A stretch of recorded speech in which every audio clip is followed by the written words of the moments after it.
El día de hoy, hermano, el tema tiene que ver con los cambios, con un cambio profundo o cambios profundos.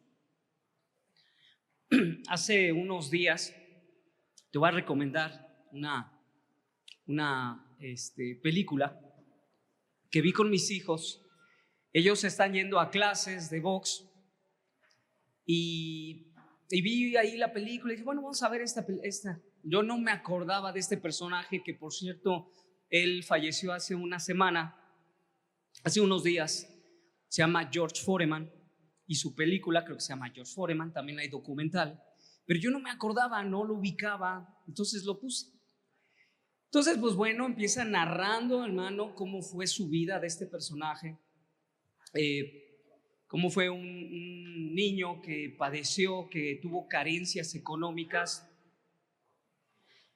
y cómo le hacían bullying, tuvo problemas para ser aceptado, dado el rechazo que le tenían por la condición de pobreza. Y este personaje, hermano, crece, se va formando y se da la oportunidad de que él empiece a conocer lo que era el box, porque él, la forma en que empieza a manifestar el conflicto y el problema que tiene del rechazo, más los problemas en el hogar, él traduce y transforma su vida en defensa. Empieza a manifestar ira, enojo, cada vez que alguien le quiere molestar, cada vez que alguien le decía algo que no le agradaba, que lo lastimaba. Muchas veces nosotros reaccionamos con sistemas de defensa, ¿verdad? Y nos ponemos a la defensiva, incluso mucho más con aquellos que son los que amamos. Y a veces nos portamos como si fueran nuestros enemigos. A veces aceptamos más a los del mundo y somos más amorosos y amigables y amistosos con otras personas fuera que con los de nuestra propia casa. Este personaje que te cuento, él conoce a una persona que lo induce al mundo del box. Lo empieza a entrenar y conforme él avanza, su cambio en su mentalidad empezó a tornarse en el éxito. Él empezó a ganar pelea tras pelea tras pelea. Y cada vez que él ganaba una pelea, él ya estaba listo para la siguiente. Y su mentalidad era yo voy a lograr ser el campeón. Tú sabes que en el mundo de box empieza a llegar, cuando tienen éxito, empieza a llover el dinero, ¿verdad? Y empieza a cambiar su personalidad. Él se casó, tuvo hijos, pero de repente su mundo lo absorbió. Se desbordó en el pecado, en las riquezas.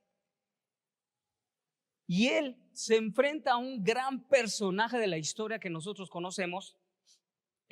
Bueno, espero que sí lo conozcas, que se llama Ali. ¿Sí? ¿Sí lo ubican? Entonces ya cuando se enfrenta contra Ali, pues le da la lección de su vida. Le da la lección de su vida y nuevamente un cambio que impactó. Porque él pensaba y se sentía que era una bestia y que iba a lograr vencer a su oponente. Cuando se enfrenta contra él, la otra persona tenía control, resistencia, y al fin y al cabo de todo, cada uno de los episodios de los asaltos tuvo control absoluto de la pelea hasta que lo derriba y lo vence, lo noqueó. Y a partir de ahí empezaron muchos cambios, pero el más profundo e impresionante, que fue donde yo me impacté y me quedé así como o sea, ¿en qué momento, no? Yo no me imaginé que la película diera ese giro. Yo me imaginé que era una película de acción, de drama, ¿no? Pero ¿qué crees, hermano? Que tiene un mensaje, porque él, en los vestidores, la película te lo dice de una manera y el documental te lo dice de otra manera, pero como quiera, tuvo el mayor cambio de su vida que pudo haber él pasado. Y es que él se convierte a Cristo. Aquel personaje que era una bestia, que era impresionante, impactante en su forma de pelear, tiene una transformación en los vestidores. El mayor cambio que pudo haber estado en su vida, y es que llega Jesucristo Él se arrepiente de su conducta, se arrepiente de su forma de vivir y llega a Jesucristo. Y a partir de ahí cambió. Dejó de luchar, dejó de pelear para ahora cambiar su vida y volverse un predicador. Eso, hermano, es un cambio. Pero ¿qué sucede con muchos de nosotros? Y porque ese es un cambio que no puede ser provocado por el ser humano y por las personas. Si pudiéramos iniciar con una parte en este mensaje, le vamos a llamar el nombre desenmascarar. Cuando nosotros nos ponemos máscaras, nosotros nos maquillamos, cuando nosotros traemos una apariencia de piedad, nos disfrazamos, ¿verdad? No me acuerdo que hace años hicimos una campaña evangelística. ¿Dónde está mi hermano Fidel? No sé si ande por aquí. Pero estábamos bien sorprendidos porque en esta campaña evangelística él se pone, bueno, no sabíamos que era él, hermano. Algunos sí sabían, pero yo no sabía. El chiste es que llegó a un luchador, o sea, con una máscara de lucha libre, y hacíamos cada locura que yo sí pensé que vino un luchador. Yo sí me la creí y dije, órale, trajeron un luchador. Y dio su testimonio y predicó. Aquí está Laurita. ¿Dónde está Fidel? Y yo no sabía que era él. Las máscaras nos hacen ver a una persona que realmente no es. Entonces, hermano, es importante que iniciemos este tema partiendo de desenmascarar, de estar dispuestos a quitar esa falsa apariencia, esa falsa piedad. Entonces, hermano, es necesario que identifiquemos cuándo es que nosotros cambiamos. Cambiamos por los acontecimientos que hay en nuestro entorno. Cambiamos en base a nuestro estado de ánimo. ¿Cómo amaneciste hoy? ¿Cómo te sentiste hoy? Cambiamos incluso cuando hay enfermedad y cuando hay adversidad. Cambiamos, hermano, cuando empezamos a estar y a practicar en pecado. Cambia nuestra actitud, cambia nuestro comportamiento. Un ejemplo, no lo vamos a leer ahorita vamos a ir a otros pasajes, pero por cuestión de tiempo vamos a avanzar. En Esther capítulo 9, conocemos la historia de un pueblo judío que se vio amenazado para la destrucción de los judíos por alguien que simplemente en su mente dijo: odio a los judíos, los odio, los aborrezco.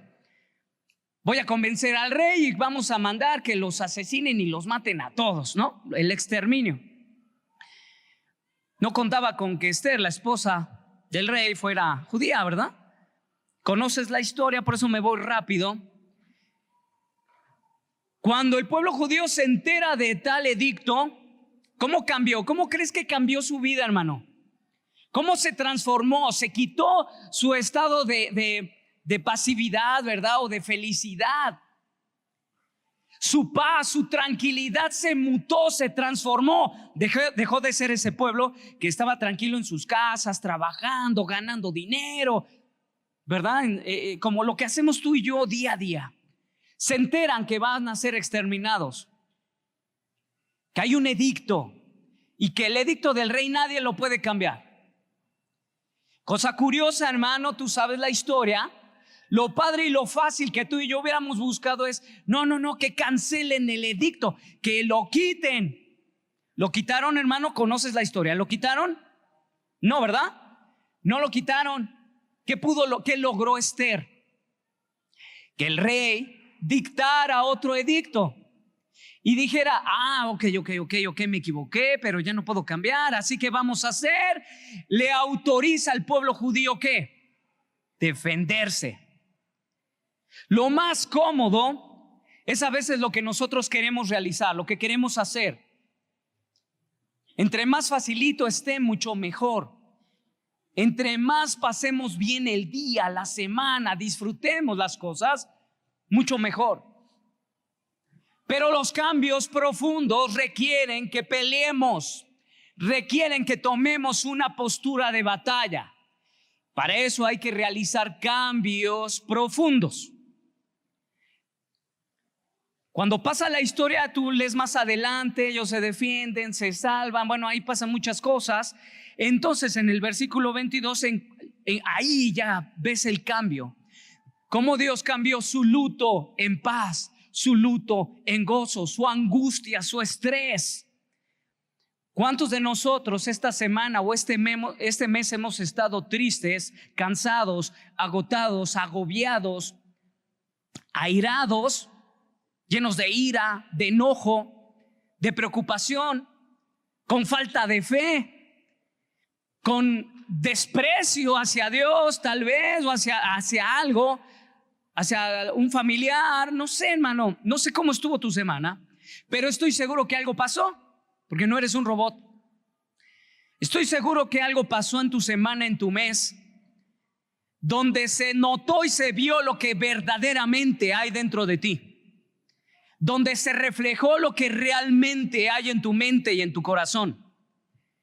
E incluso a lo mejor ahí escondidas al oculto, donde nadie te ve, donde los hermanos de la iglesia no te ven, donde los papás no te ven, a lo mejor ahí tuviste un pensamiento o algo que tú supiste que es vergonzoso, y que si sacaras a la luz lo que hay en tu corazón y en tu mente y lo expusieras y se pusiera como un proyector, la imagen que tú tienes, sería vergonzoso, ¿verdad? Vamos a abrir Lucas capítulo 7. Solo estoy poniendo ejemplos de introducción. Lucas capítulo 7, versículo del 1 al 9. Es la historia, hermano, del centurión. Después que acabó de dirigir todas estas palabras a los oídos del pueblo, entró en Capernaum. Estaba enfermo y a punto de morir el siervo de un centurión, a quien éste apreciaba mucho.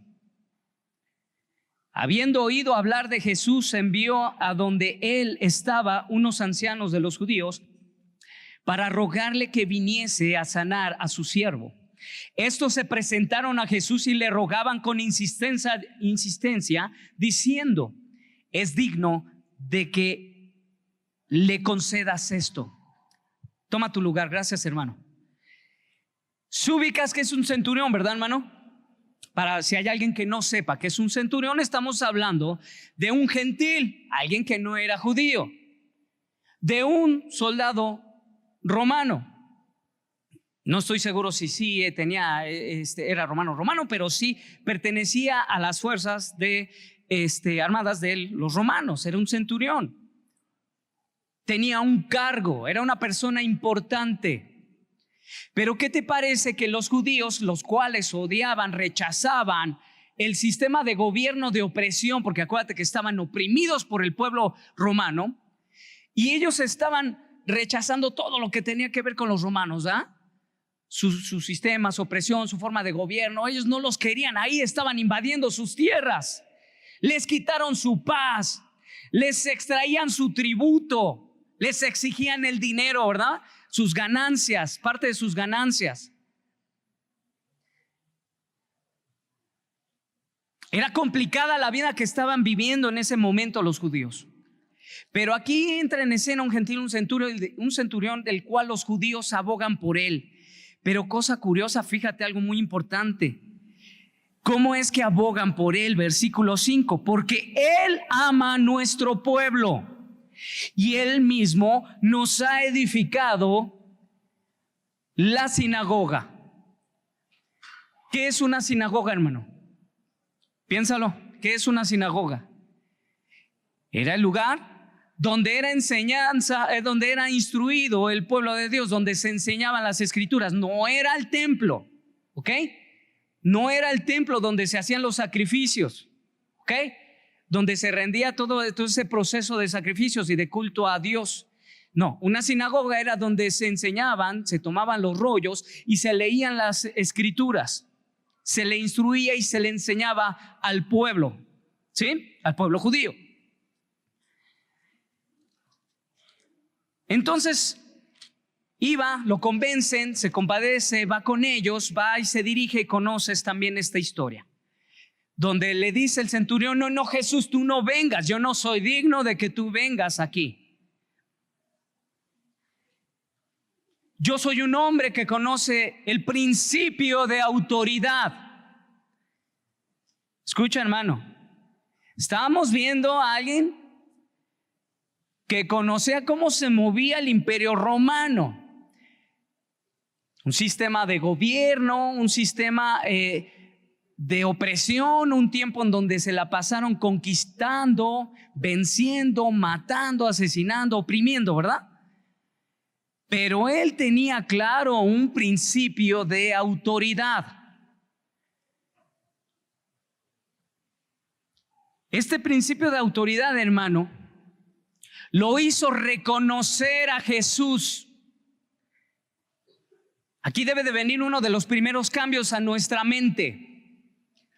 Porque nosotros, si hay algo que a veces carecemos, es de que le rindamos a Jesús la autoridad que Él tiene y que sabemos, que le cantamos, pero que en nuestro día a día realmente no lo practicamos, no lo vivimos.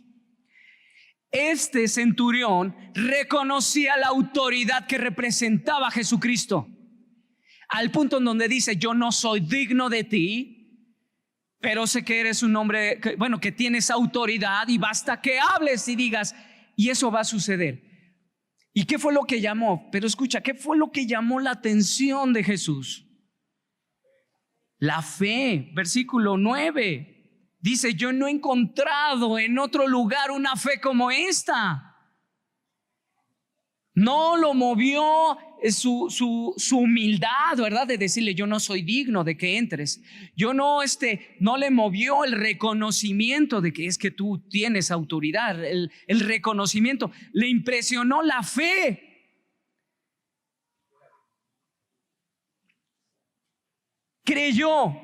Creía.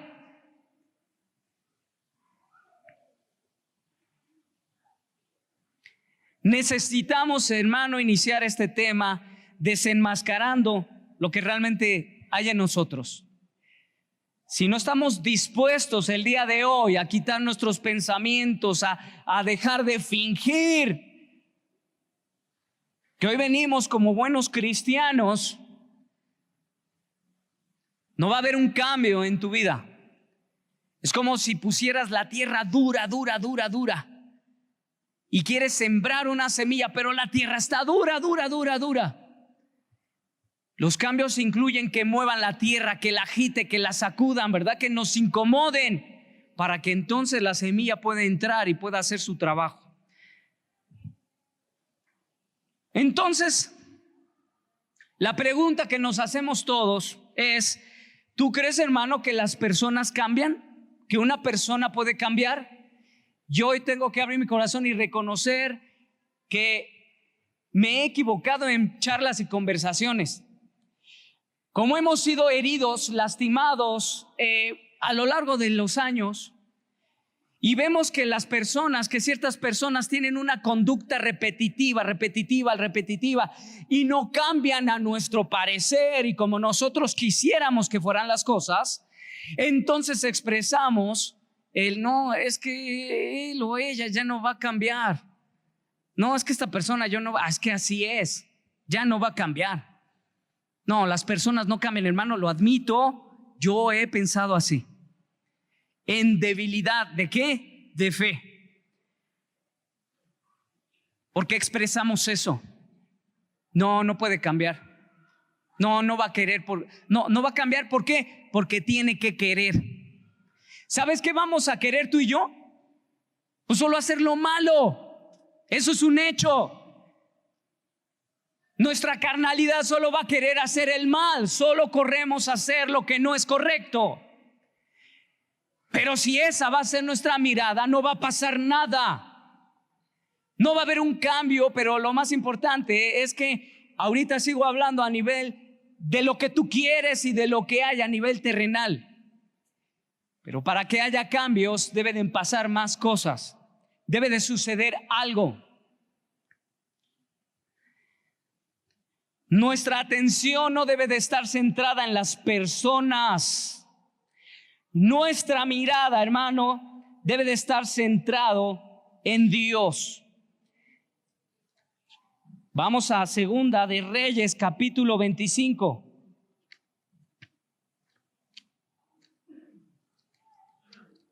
Segunda de Reyes, capítulo 25. Permíteme leer desde el 24, el 18. De 21 años era Sedequías cuando comenzó a reinar y reinó en Jerusalén 11 años. El nombre de su madre fue Jamital, hija de Jeremías de Libná. E hizo lo malo delante de los ojos de Jehová conforme a todo lo que había hecho Joacim, conforme a su predecesor, al que estaba antes de él. Así como él había actuado, conforme a esa misma maldad, él había obrado. Él estaba practicando y haciendo lo malo delante de los ojos de Dios. Vino pues la ira de Jehová contra Jerusalén y Judá hasta que los echó de su presencia, y Sedequías se rebeló contra el rey de Babilonia. ¿Sale? Había llegado a Babilonia. Acuérdate que Babilonia 3 veces llegó a sitiar y a estar ahí en Jerusalén, bueno, ahí contra el pueblo de Judá. Acuérdate que estaba dividido el reino, arriba Israel, estamos hablando de Judá, la parte del sur. 3 veces, en la tercera fue cuando ya fue el cautiverio. Pero en una de estas partes es donde él se revela contra aquellos que los estaban sometiendo, que era el pueblo babilónico. Pero ¿qué te parece lo que hace Nabucodonosor? Capítulo 1, el 25. Entonces aconteció a los 9 años de su reinado, en el mes 10º, a los 10 días del mes, que Nabucodonosor, rey de Babilonia, vino con todo su ejército contra Jerusalén y la sitió y levantó torres contra ella alrededor. Babilonia, hermano, representa, hermano, lo que es el mundo, lo que es lo pagano para nosotros, lo que el sistema que el mundo que tú conoces hoy, toda la maldad que tú percibes en el exterior, toda esa maldad.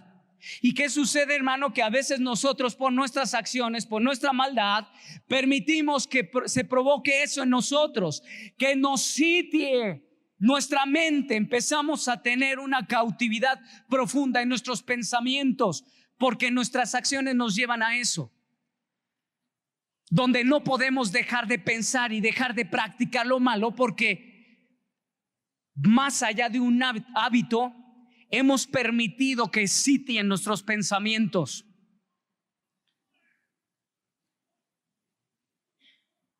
Versículo 3: a los 9 días del a los 9 días del cuarto mes prevaleció el hambre en la ciudad, hasta que no hubo pan el pueblo de la tierra. Empieza a haber carencia, empieza a haber problemas financieros. Se abre una brecha en la ciudad y que tratan de huir de la ciudad. El rey y su ejército le sigue. Se da cuenta, versículo 5, los caldeos se dan cuenta, siguen al rey, se dispersan.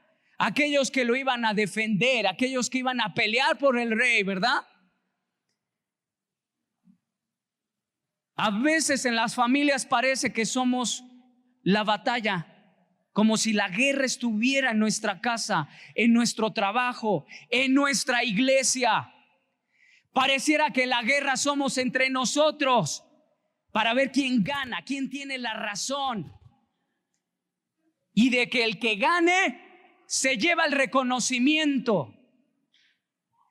Pero ¿qué te parece? Mira, versículo 6, lo agarran al rey y preso. Pues el rey, le trajeron al rey de Babilonia en Riblá y pronunciaron sentencia contra él. Degollaron a los hijos de Sedequías en presencia suya. Hermano, no hay nada más horrible y terrible que a un papá vea cómo su hijo se está perdiendo. No hay nada más horrible un padre ver que su hijo esté alcoholizado, que esté drogado, que esté sufriendo porque se va a divorciar, que esté sufriendo porque se le murió un hijo, que esté sufriendo porque pierde a su esposo o pierde a su esposa por una enfermedad. No hay nada más horrible en un padre que ver que su hijo está padeciendo, que no tiene trabajo. No hay nada más horrible que un padre vea que su hijo está pecando, que está abandonando a su familia.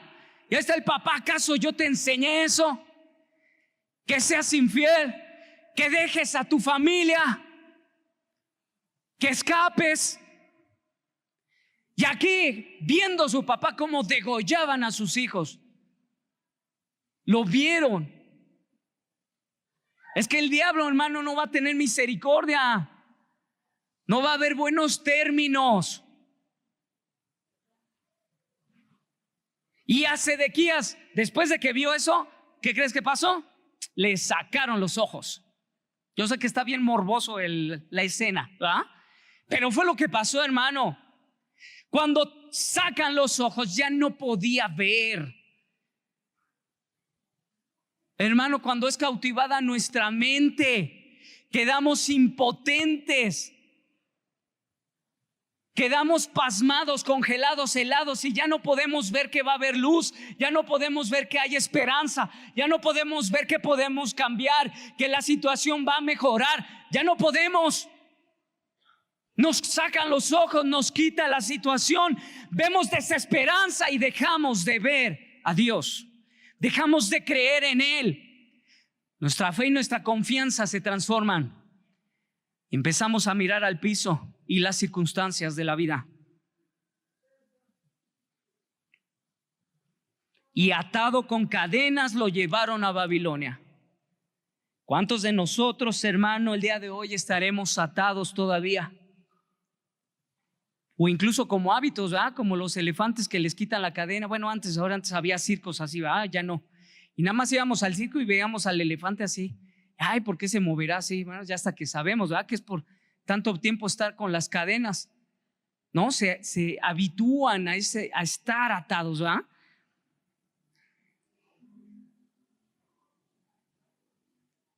Entonces, ¿qué pensamos, hermano? ¿Las personas cambian? ¿Será que las personas cambian?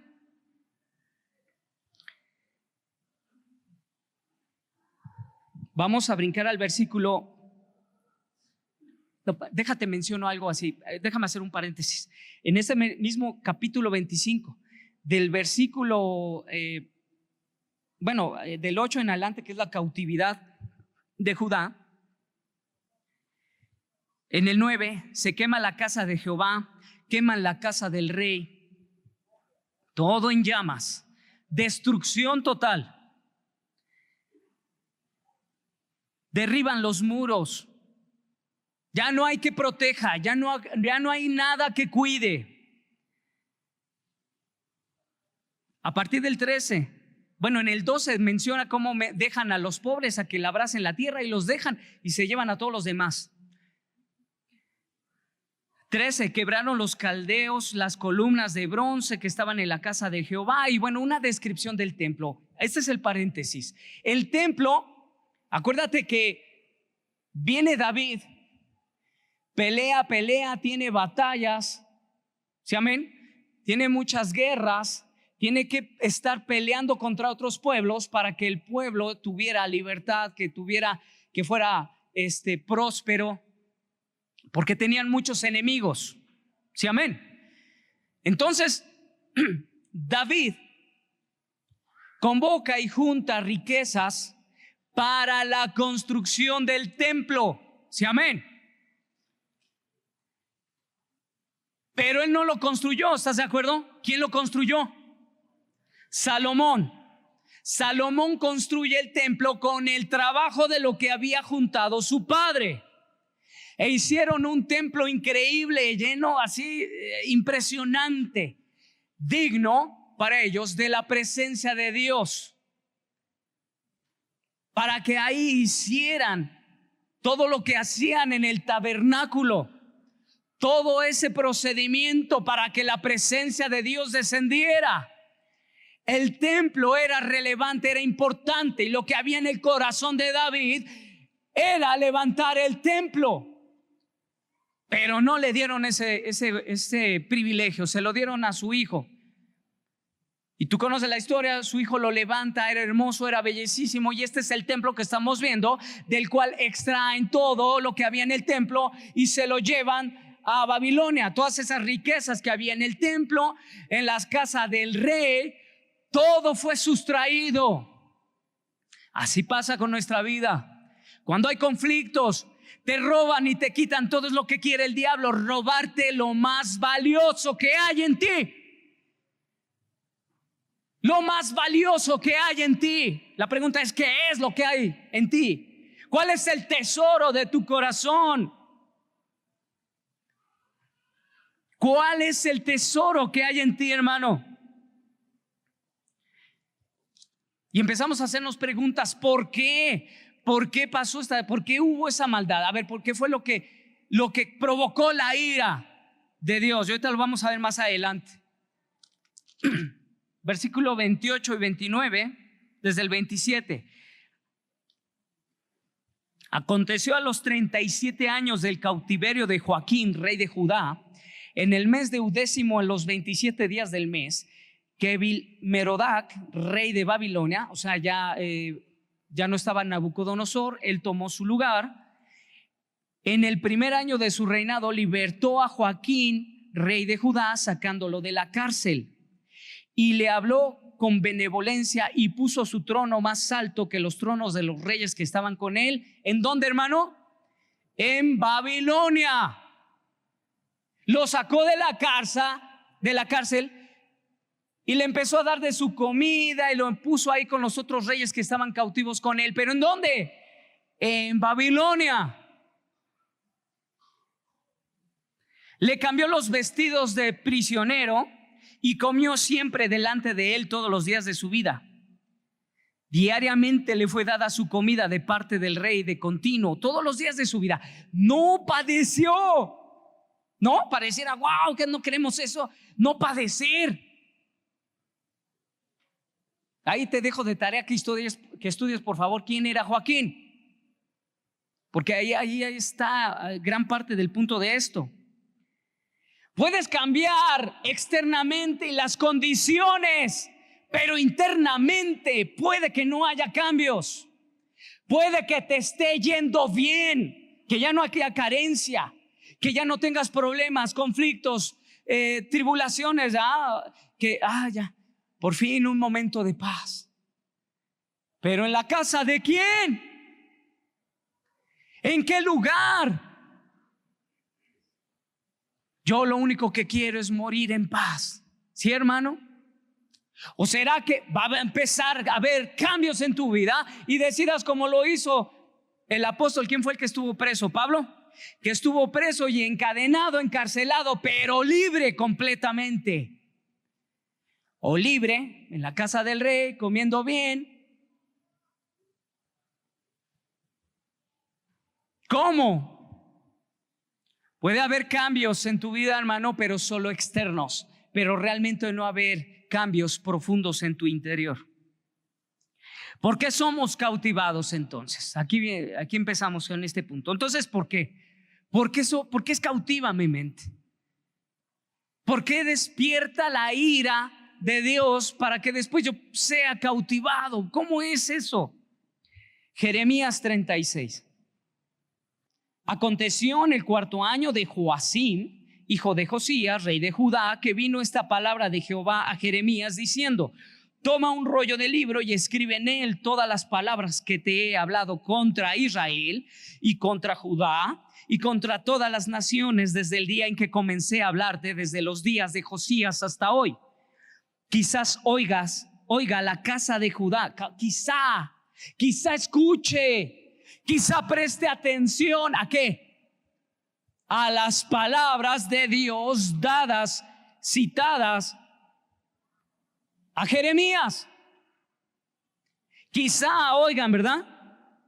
Quizá oiga la casa de Judá con todo el mal que yo pienso hacerles y se arrepientan cada uno de su mal camino, y yo perdonaré su maldad y su pecado.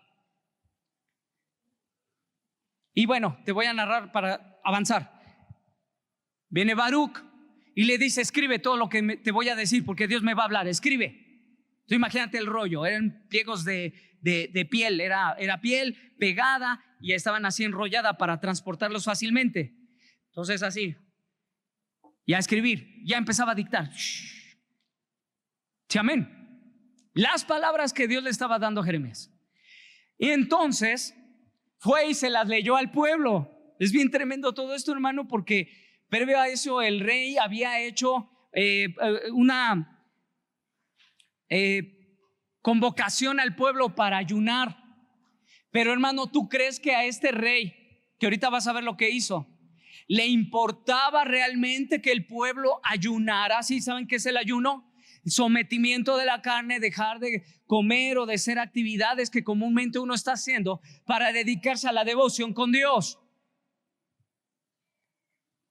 Dejar como que la comodidad para concentrarse en Dios. Pero este rey dice: vamos a ayunar, y convoca.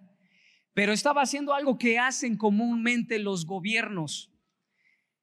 Lo único que estaba haciendo era que tuvieran un gran entusiasmo el pueblo, y como que una forma de tener la aprobación del pueblo, que el pueblo vea una apariencia. Pero ¿qué pasó con este rollo? Él viene, se lo da, lo lee al pueblo. Entonces los magistrados que estaban ahí escuchan y dicen: ¿qué acabas de hacer? Porque eso significa rebelión, ¿no? Que no conoces el principio de autoridad. ¿Cómo nos vamos a rebelar ante una autoridad que está en pecado, que está contra Dios, que está cometiendo idolatría? ¿Cómo vamos a hacerlo, verdad? ¿Cómo nos vamos a rebelar? Un mal principio, un mal concepto del principio de autoridad. Entonces ahí van corriendo los magistrados y le dicen al rey: mira lo que leyó. Se pasó, leyó y empieza a leer: esto es lo que dice Dios, y puras cosas malas, y contra ti te va a ir mal, ¿no? ¿Y qué fue lo que pasa? ¿Qué hizo el rey? ¿Te acuerdas cuando David pecó y que fue un profeta y le dijo: ¿te acuerdas de esta historia? Así asado. Pues ese pecador eres tú. ¿Te acuerdas cómo reaccionó David? Que reconoce su pecado, le dice: no digas más, ya entendí, ya capté. Vino su consecuencia, murió su hijo, pagó su consecuencia, pero sobre todo hubo un arrepentimiento genuino. Este rey no, cuando recibe los rollos, sí, le leen lo que había escrito, entonces él agarra y ¿qué crees que hizo, hermano? Los quemó. Lo que tú y yo hacemos cada vez que salimos de la iglesia: agarramos lo que recibimos, la palabra de Dios, y la tiramos al bote de basura ahí que está en la cafetería. Eso es lo que hacemos. Y volvemos a nuestra vida porque no hay un cambio profundo, porque nos resistimos. Rechazar la palabra de Dios es eso, hermano. De quémala. No, ¿qué le pasa a este cuate? ¿A él no le importaba lo que estaba diciendo Dios? ¿O estaba tratando de ocultar su pecado, su vida? No lo sé, hermano, qué pasó. Pero fue un desprecio total a la palabra de Dios. Ni cuando el que se lo comió un pez, Jonás, que va a predicarle a un pueblo gentil: arrepiéntete, Nínive, porque va a venir destrucción. Mejor ellos ayunaron y se arrepintieron a ver si no venía esa maldad de parte de Dios. No, este rey quema las palabras de Dios. Y dice: y va ella, aprésalos, y aparte algo yo creo que los ando matando, ¿verdad? Pues ya ahí lo estudias. Dios los esconde. Y no solo eso, le vuelve a decir a Jeremías: a ver, tráete otro rollo. O sea, hermano, por rollos no acababa. Él seguía hablando, Dios sigue hablando. Dios sigue hablando y Dios va a seguir hablando. Así el rey queme su palabra permanece para siempre. Y él empieza a escribir. Ahora te voy a volver a dictar, tú vuelve a escribir. Y dice que incluso escribió las mismas palabras y le añadió muchas más. Dios le agrega, ahora le voy a agregar todavía más. Porque Dios quiere hablarte y te habla no por maldad, hermano, sino por misericordia. Porque nos ama, Él nos habla. Dejemos de rechazar la voz de Dios Pero la pregunta es, ¿por qué la rechazamos? ¿Por qué? ¿Por qué la rechazamos? Porque no queremos cambiar. ¿Por qué no queremos cambiar? Por vergüenza. Nos da vergüenza reconocer nuestro pecado. Por miedo. Miedo a cómo me van a juzgar. Miedo a qué me van a decir, me van a castigar, me van a correr, me van a quitar el privilegio del servicio. Miedo a que la iglesia me va a juzgar, me va a catalogar y me va a ir a crucificar y voy a tenerme que ir de la iglesia y me da miedo. Mejor desprecio la palabra de Dios y no vengo a la iglesia. Y me da miedo. Entonces, por orgullo. No, es que el que tiene que cambiar es él. No, el que tiene que cambiar es ella. Ella es la que está mal. Ella es la que se equivoca. Es que es ella la que no quiere cambiar. ¿Por qué tengo que pedir perdón yo siempre y no la otra persona? Provoca estrés y provoca ansiedad. Los cambios te sacan de comodidad. Entonces, como me estresa, yo no quiero, no. Yo prefiero sentirme feliz. Yo prefiero esa época hippie donde todo es felicidad, armonía, color rosa, todo padre, todo bonito. Que mis hijos no sufran, ¿va? Son de cristal, mis hijos no pueden padecer. Salmo 32, versículo 2. Ponemos, hermano, mecanismos de defensa. Cuando una opinión no nos agrada, buscamos defendernos para explicar nuestra conducta.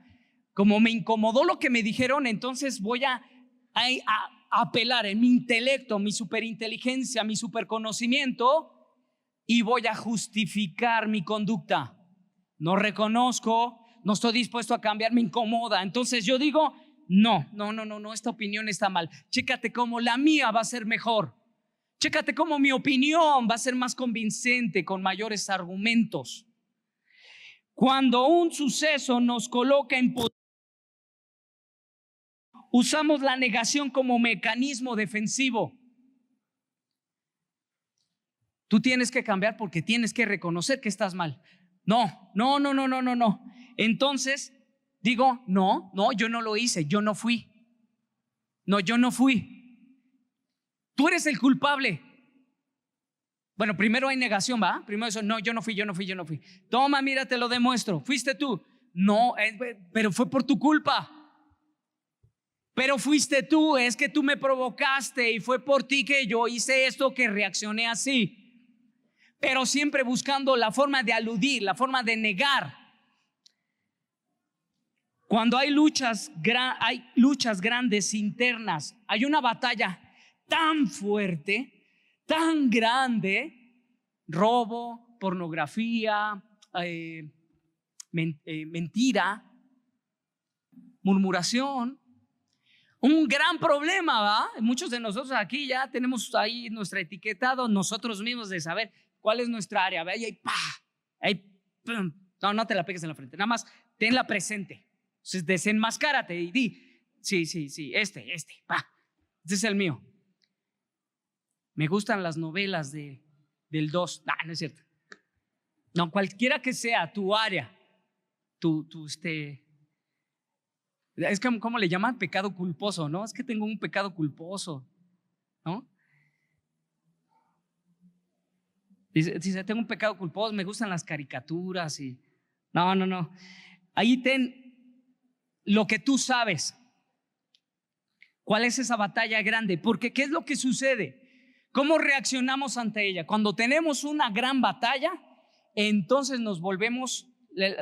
¿cómo lo voy a atacar? Entonces lo atacamos, nos hacemos los grandes defensores de eso. Pero realmente, escucha, hermano, no está habiendo un cambio. Quiero que pongas atención. No hay un cambio, aunque tú te vuelvas el defensor y la lucha y la batalla contra ese problema y ese conflicto, solo lo estás haciendo porque como tú te ves flanqueado y dices, chin, no, es que esto se trata de mí, es que soy yo, tengo este problema, entonces soy el enemigo de esto. Soy el enemigo del religiosismo. Y por dentro, bien religioso que eres, ¿ah? ¿Y cómo voy a atacar el religiosismo? Soy bien religioso. No, al revés, ¿ah? Voy a atacar el religiosismo porque soy bien religioso. No sé si se entiende este punto, hermano.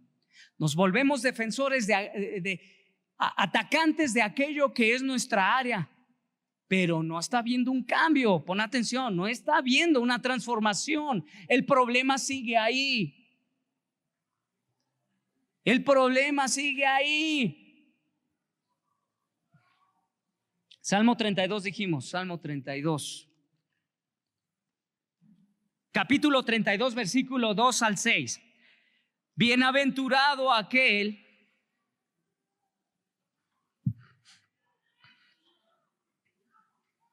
a quien es perdonada su transgresión y cubierto su pecado.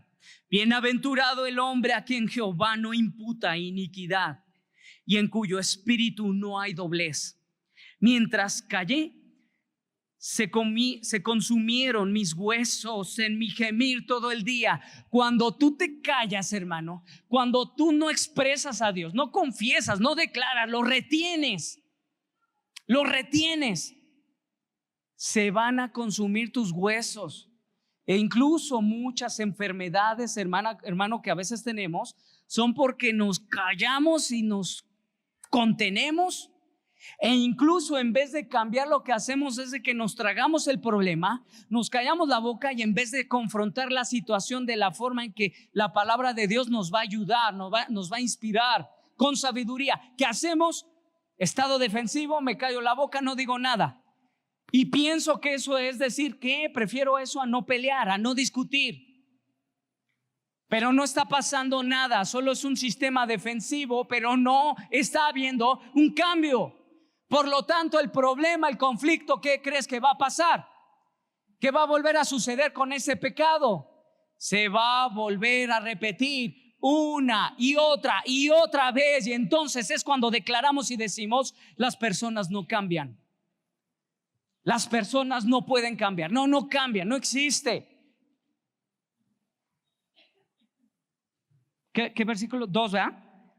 3, 4. Porque de día y de noche pesaba sobre mí tu mano, y se volvió mi verdor en sequedades de estío. Mi pecado, entonces, o sea, pesaba la mano. ¿Cuántas veces pesa la mano de Dios sobre ti? ¿Y hasta cuándo tú vas a doblegar? Mi pecado te declaré y no encubrí mi iniquidad. Dije: confesaré mis transgresiones a Jehová, y tú perdonaste la maldad de mi pecado.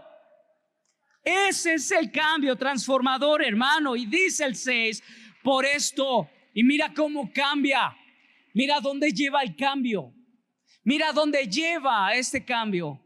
Por esto orará a ti todo santo en el tiempo en que puedas ser hallado. Ciertamente en la inundación de muchas aguas no llegarán estas a él. No llegarán estas tormentas, estos problemas, ya no llegará, porque orarás al Dios Santo. Tu boca se va a abrir.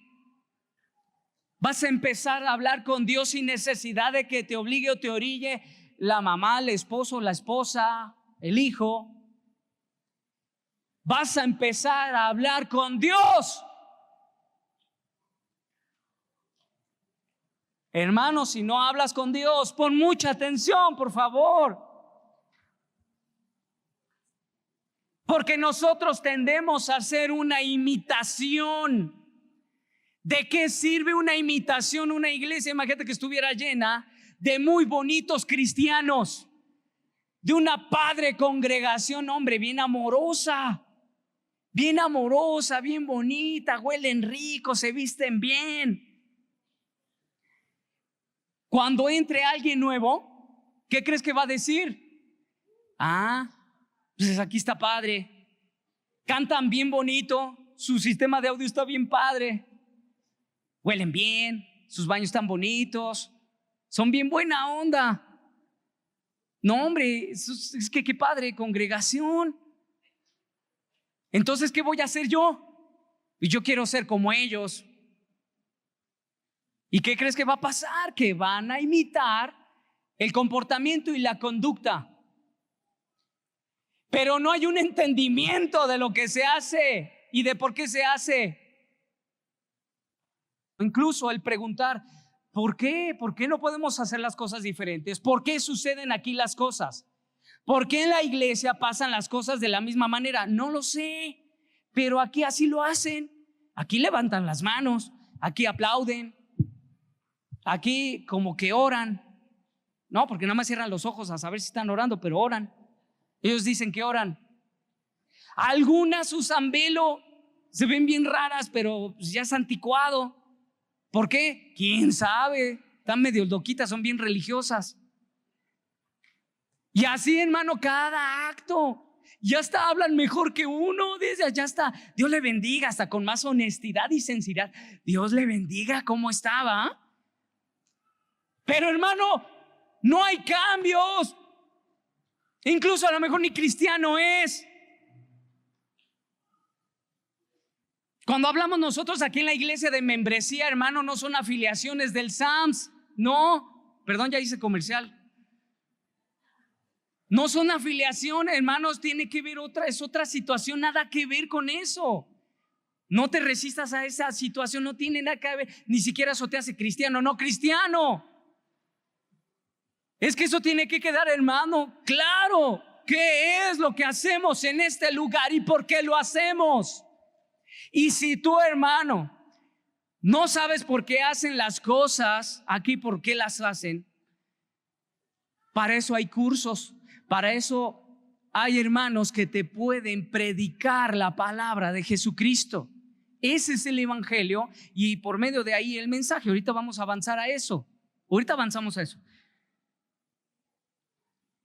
¿Qué es entonces verdaderamente cambiar? Cuando uno busca en el hebreo, en el griego, las palabras que tú vas a encontrar de los versículos, hay varios significados, pero te van a encaminar a cambiar de rumbo, a transmutar, a disfrazar, a mudar, porque a veces no cambiamos para bien, sino cambiamos para mal.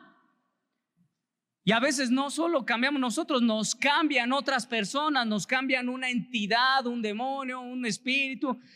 En este caso de Daniel 4:16, a Nabucodonosor lo cambia a Dios, lo transforma su mente de una mente normal, ordinaria, de un ser humano, a una mente bestial. Él lo transforma, Él lo cambia. En su poder, Dios lo transforma.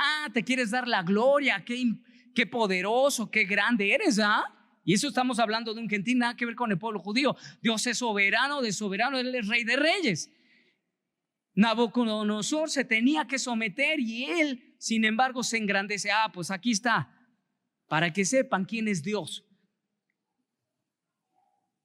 Tiene que ver, hermano, en una palabra griega, con un giro de 180 grados, con un cambio total, un cambio radical. Pero ¿qué te crees, hermano? Que ninguna persona en esta tierra puede lograrlo.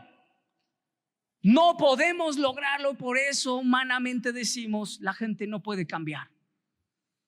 Es más, yo me veo en el espejo y yo digo, no puedo cambiar, estoy hastiado de mi impotencia, de mi que quiero afrontar.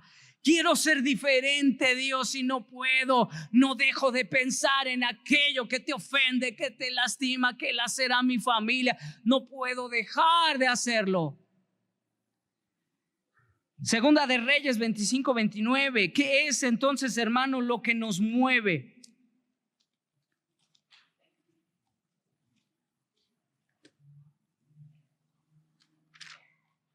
Segunda de Reyes, capítulo 25. No sé si ya lo habíamos leído. 29, creo que sí, hermano, perdón.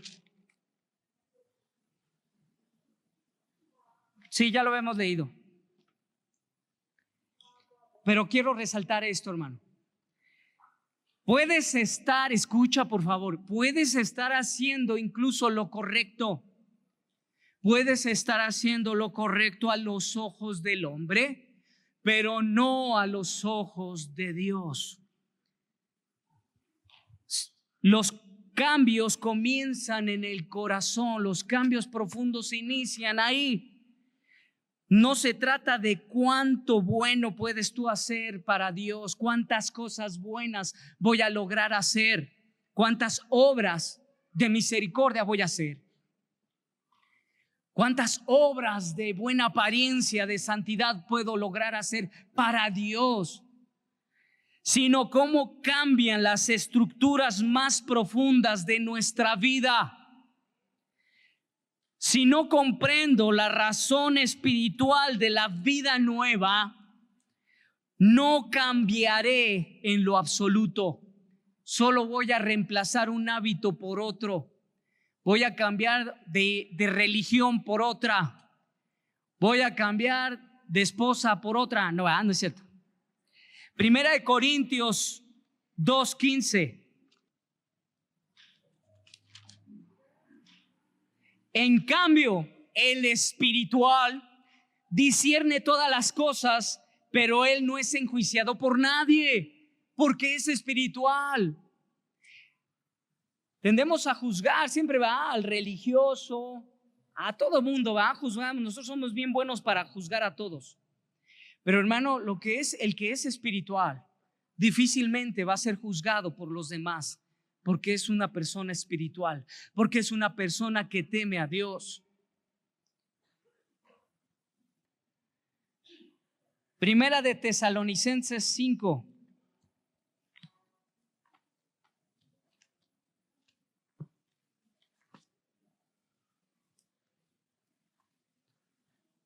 (23)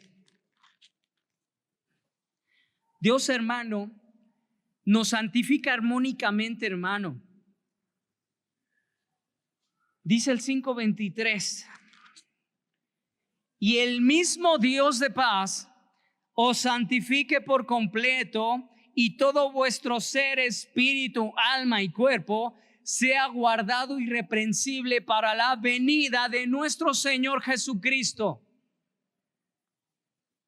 Él es que nos santifica de forma integral y de forma armónica, de forma en que tu espíritu y tu cuerpo estén en armonía, conforme al Espíritu de Dios que está en ti. Sí, amén. En armonía, Él santifica por completo. Pero ¿qué sucede cuando nuestra carne tiene un exceso? La concupiscencia de la carne, y entonces empezamos a tener dudas y empezamos a tener inquietudes y empezamos a creer es que somos malos. Pero todo inicia en este punto, que es Dios quien nos mete en un proceso de santificación por medio de la identidad que tú y yo tenemos. Esta identidad, en base a este texto bíblico, incluso nos permite saber que tenemos un destino. Cambiar, hermano, es más que hacer lo bueno, es ser aquello que Dios quiere o ha dicho que somos. ¿Qué somos, hermano? Nación santa, pueblo adquirido por Dios, real sacerdocio. Eso es lo que somos. Entonces, hermano, cuando tu identidad está afirmada en Jesucristo, entonces entras a ese proceso de transformación. Entonces empiezas a tener entendimiento. Pero ¿cómo es que viene esa identidad? ¿Acaso tú vas a la tienda y la buscas y la encuentras ahí como si fuera ahí la tienda de religiones? Ahora quiero la cristiana, ya probé con esta, ahora quiero ir con los cristianos. ¿Será así? Por supuesto que no, hermano. Dios, hermano, Dios es uno, ¿sí? Amén. En su aceidad, el concepto del atributo de Dios, de su aceidad, nos hace comprender que Él es autosuficiente. Él no depende de nadie. ¿De quién es? ¿Por quién es Él? No depende de los demás, del agrado de los demás, de la aprobación de los demás. Él no depende de los demás, porque es su atributo de aceidal. Él está completo en él, en todos sus atributos. Pero el hombre y la mujer son dependientes completamente, hermano. Nos creó así, Dios lo creó. No es un error de fabricación, no es un error de que Dios se le fue, nos hizo defectuosos. No, hermano. Nos hizo con un sentido de valía, de pertenencia y de utilidad. Todo eso siempre buscando la aprobación de los demás. Desde la creación, crea a Adán y le crea a Eva, porque no era bueno que el hombre estuviera solo, ¿verdad? Y a partir de ahí el hombre, conocemos la historia, para no buscar el rechazo de su esposa, la prefirió ella a las palabras de Dios y peca. Peca el hombre, muere, se rompe la relación con Dios. Entonces toda la historia que tú conoces hasta el día de hoy, que tú y yo seguimos buscando la aprobación de la gente, seguimos buscando la aprobación de los demás. La pertenencia es una necesidad humana que mal enfocada nos hace perder el objetivo. Los cambios que Dios quiere profundos en nosotros, hermano, tiene que ser del origen desde Él. Y para Él, para la gloria de Él. Los cambios profundos que debes de buscar en ti para darle la gloria a Dios. Pregúntate, ¿cómo es que estás juzgando, hermano? ¿Con una supuesta humildad? ¿O con un exterior de piedad? ¿O con un engrandecimiento, un enaltecimiento? ¿Cómo es que estás juzgando tú las cosas? No estoy hablando de tu temperamento, hermano, porque hay temperamentos, hay quien es más introvertido, hay quien es más fuerte, rudo. No estoy hablando del temperamento, estoy hablando de lo profundo del corazón. Ve a los 12 discípulos, cada uno con temperamento distinto, pero cuando llega el Espíritu Santo, todos en unanimidad, siendo espirituales, buscando lo del Espíritu, buscándole dar la gloria a Dios. De eso estoy hablando. Con 12 personas, 11, bueno, voy a hablar de 11 que eran completamente distintos, diferentes entre ellos. Necesitamos cambiar para no ser guiados por motivaciones erradas. Los deseos del corazón buscan la gratificación personal y el elogio de las personas. Primera de Samuel 16:7 habla de la historia de David, cuando viene el profeta y eligen a David. Muestran cómo llega el profeta, le muestran a los hijos que tenía para ver quién iba a suceder, ¿sí lo dije bien?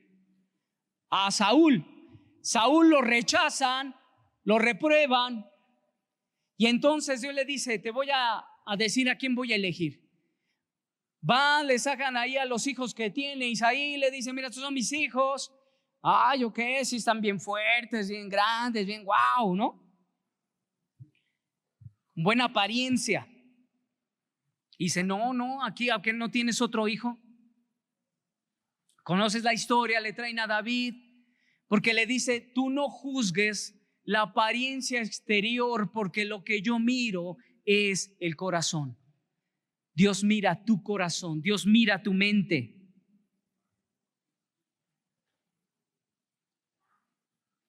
Nacer de nuevo para entrar en el proceso, hermano. Jesús sabía quién era, por ello sus acciones eran buenas y daban la gloria al Padre.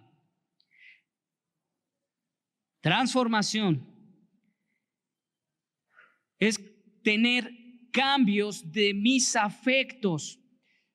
Es cambiar. La verdadera transformación es tener el cambio de mis afectos, cambiar los deseos de mi corazón. Es decir, hermano, nadie puede amar a Dios si ama las cosas del mundo. Si tú amas las cosas del mundo, dice la palabra, el amor del Padre no está en él. Y pareciera, hermano, como que hay una parte de mis buenas obras muestran que yo lo amo. No, tus buenas obras en tus pensamientos son como trapos de inmundicia. No estamos hablando de eso, estamos hablando de que cuando llegas a Cristo por el amor del Padre, el Espíritu Santo te lleva a Jesucristo, te da la fe por gracia para que puedas ver tu condición, te arrepientas de tus pecados, entonces vas a Jesucristo. El Espíritu Santo te va regenerando y entras en este proceso de santificación, este proceso transformador. Pero es necesario que cambies los deseos de tu corazón, que cambies tus afectos. ¿Qué es lo que más te gusta? ¿Qué es lo que más amas? Nadie puede amar al mundo y amar a Dios. No se puede. Nadie puede amar a dos amos. O amará a uno o aborrecerá al otro, pero no vas a amar a los dos. Dios te va a dar al Espíritu, tienes al Espíritu Santo si has llegado sinceramente a Jesucristo en ese arrepentimiento y eres su hijo, entonces Él te va a dar la gracia y te va a dar el Espíritu Santo para guiarte, para que perseveres, para que avances, para que cambies, para que realmente seas transformado, hermano. Hechos 8:14.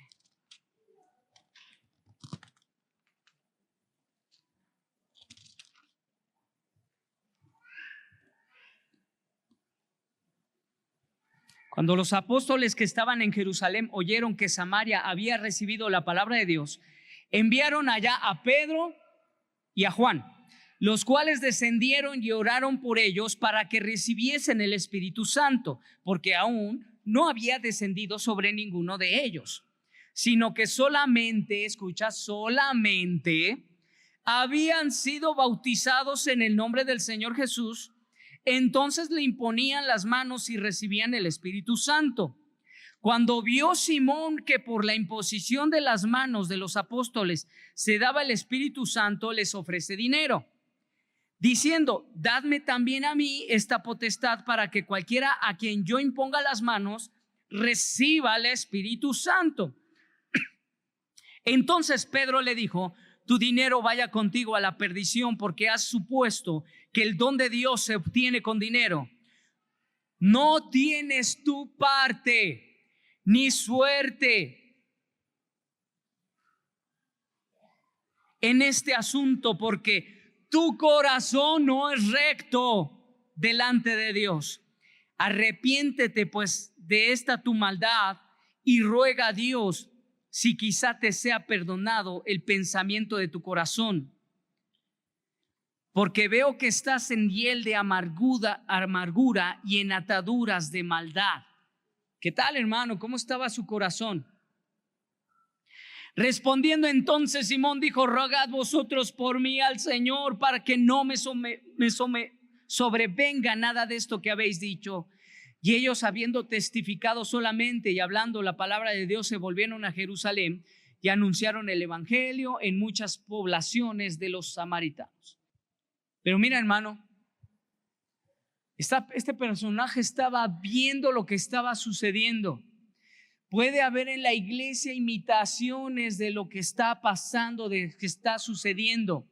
Yo me atrevería incluso a decir que algunos se bautizan por el acto religioso que representa en la congregación, el de: ay, hay bautizos, pues me tengo que bautizar porque aquí se bautizan. Pero mi hermano, en Jesucristo esto no funciona así. Esta persona incluso quiso con dinero. Cuando hay maldad en los ministros, los que se hacen llamar ministros, pues el dinero sí les compra favores, ¿verdad? Pero los que están espiritualmente en el canal de Dios no van a vender sus conciencias. Hermano, tú no puedes comprar con tus recursos el favor de Dios o el cambio en tu vida. Es un acto que viene por gracia y misericordia de Dios. Que viene, no en los textos que puse ahí, es cuando viene, me parece que es Nicodemo con Jesús y le dice que viene en la noche a ocultas para que los demás fariseos no vean que él llegó, que hablar con Jesús, no lo juzguen las personas por juntarse con Jesús, no, la apariencia. Y le viene a preguntar acerca de las dudas que tenía, y tú sabes que él le habla acerca del nuevo nacimiento, porque es necesario que nazcas de nuevo. Hermano, ¿qué te quiero decir? Es necesario que nazcas de nuevo en Jesucristo para salvación. Es necesario que la identidad que tú tienes en Jesucristo no es una que tú compraste en una etiqueta de cristiano y le pusiste. Es la que viene por el sello del Espíritu Santo, que te hace creer en Jesucristo, te arrepientes de tus pecados y entonces viene ese proceso transformador en tu vida. Ese es el proceso profundo que debe de emanar de la salvación, de tu identidad genuina en Jesucristo. Puedes estar en una iglesia el día de hoy y no ser salvo. Yo no sé los que están aquí si ya son salvos. Todos.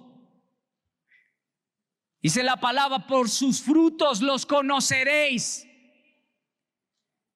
Y no porque sean los mejores, los perfectos, pues no, con muchos defectos, pero acercándose sinceramente para glorificar a Dios, no comprando la salvación con sus obras, porque no es por obras, no es fingiendo un cambio en el corazón, es que ya soy cristiano y ya soy buena persona. No puedes comprar el favor de Dios con tu conducta. El cambio profundo viene para los que son sus hijos. Ahí viene el proceso de santificación.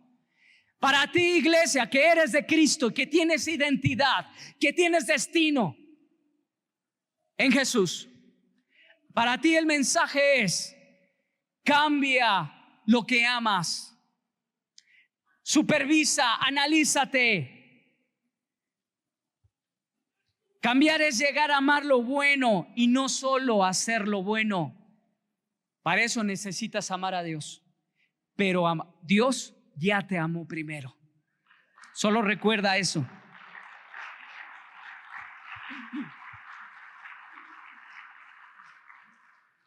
Vamos cerrando. Confronta ideas, confronta tus actitudes. Pregúntate y analiza por qué lo haces. ¿Por qué haces cada una de las cosas que haces? ¿Por qué en tu casa eres indiferente? ¿Por qué en tu casa eres seco? ¿Por qué tú piensas que eres el mejor padre, el mejor esposo? Porque estás proveyendo y tienes una sonrisa y dices yo soy fiel. ¿Será que eso solamente es lo que Dios quiere para tu vida?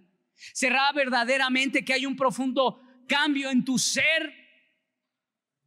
¿O te va a pasar como aquellos que se presenten ante Dios y te digan no los conozco, pero echamos fuera demonios, pero servimos de ujieres, pero yo no falté ningún domingo, tengo un reconocimiento? No, ¿verdad? No damos reconocimientos por asistencia, ¿verdad?